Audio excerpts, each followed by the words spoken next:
Good morning. This is Randy. Hi, you guys. I have not posted in so long. One of the big reasons is because it takes so long for me to upload videos now. I have practically ended my tarot channel because of how long it takes for me to upload those tarot readings on the Magnolia Tree Tarot channel. And the other reason why I have not been posting is because there's absolutely nothing going on in my life that's exciting or interesting. And I posted so often for a few years, expressed all of my thoughts and feelings, and I just feel like I have completely purged and I have not too much else new to say. But somebody did request that I post and update and talk to you guys, so I will let you know a little bit about what's been going on maybe for the past few months. So it is February 2020, and I am about 7 years post-divorce from my narcissist husband, and I would always say it was the covert, malignant, narcissist husband. And I guess what I've realized is that some, or if not all, narcissists do flip-flop between the vulnerable, covert type and the grandiose, overt type. And boy, did my ex-husband absolutely vacillate between the two. I would say he was predominantly the covert, vulnerable type with high anxiety, more introverted. But when he would switch to the overt, grandiose type, which is what he was kind of like when I first met him, a lot of confidence, arrogance, and I actually liked that. That was attractive to me. He rarely became that later on and throughout the course of the relationship. A lot of times alcohol would trigger his grandiosity. And, I was trying to think of, well, which one did I like better when he was more weak and vulnerable and depressed and like angry, or when he was like high on life and completely self-absorbed and unbearably positive. Well, I came to the conclusion I didn't like either one of those. They're both completely annoying, and neither one is good, because both ways a narcissist is a narcissist. So I have still been having dreams about him, unfortunately. 7 years. Sometimes I have multiple dreams with him in 1 week.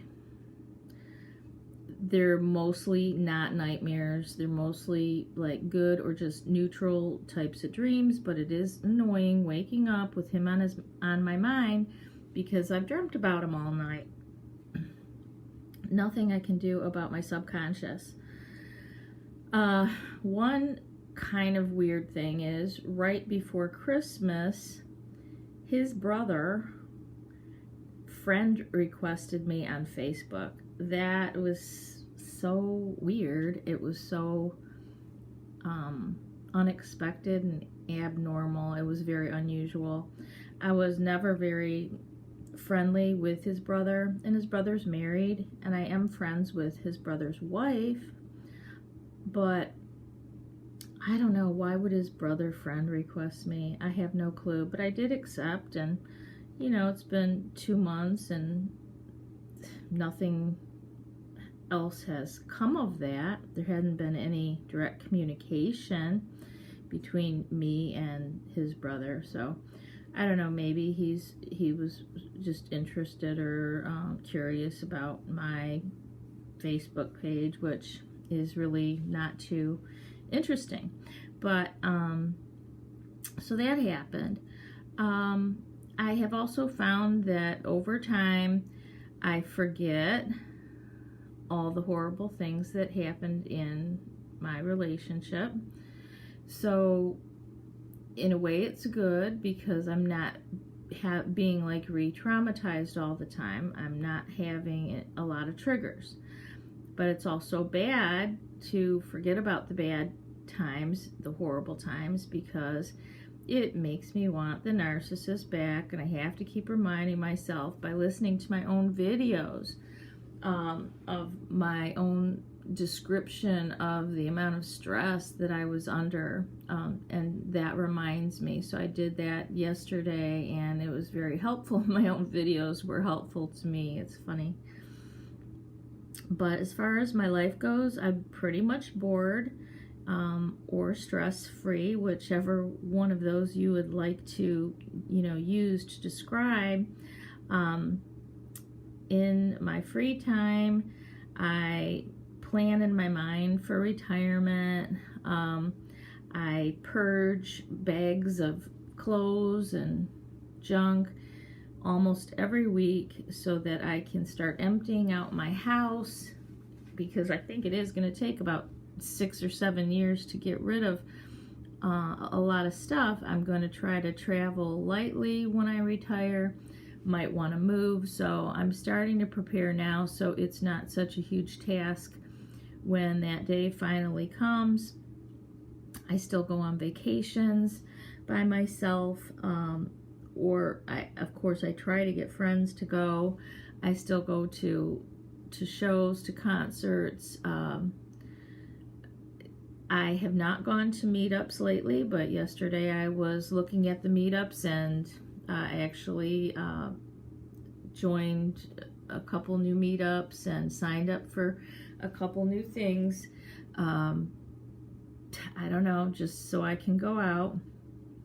Now, as far as men, new men, there have been just zero prospects. I feel that since I've been on the dating site, I have already met like every single halfway decent eligible male, within 10 years of my age on either side. Well, actually, usually younger. My age or 10 years, up to 10 years younger.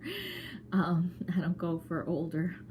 I feel like I've already met them all, and it doesn't seem like there's any new decent ones that have become available. I feel like even though I am in this highly concentrated area and this metropolitan area where there are a lot of people within driving distance, no one is interesting or attractive to me. And I've been listening to some videos about, dating down, and women are saying they are having to date down, and, I think that is what we would be forced to do.